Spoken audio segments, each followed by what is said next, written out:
Второлигашот Кожув од Гевгелија кој го води штипскиот тренер Иван Варадиновски. Денес ги започнува подготовките за пролетниот дел од сезоната. Познат е планот на подготовките, а истите ќе се реализираат во Гевгелија.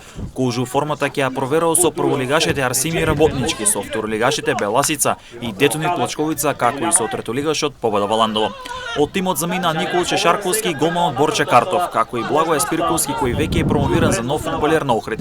Тимот засега се засилува со неколку фудбалери, а се очекуваат во следните денови да пристигнат уште две поискусни засилувања. Нови имења во Кожув се Ристе Лембовски кој доаѓа од Вардар Неготино, Давор Богиевски кој последно стапуваше за Слоговиница, Лука Верашановски кој последните 6 месеци ги мина во Победа, Давид Ивановски кој беше дел од швајцарски Винтертур, како и голманот Антонија Шемковски кој се враќа во Кожув од тимот на Големо Конјери. Во следните денови ќе бидат познати останатите имења кои ќе треба да пристигнат во Гевгелија. Есенскиот дел тимот од Гевгелија го заврши на 9-то место или во Баразоната, а пролетниот дел го отвара против Штипска Брегалница на домашен терен и тоа ќе биде соочување на два штипски тренери Иван Варадиновски против Владко Костов.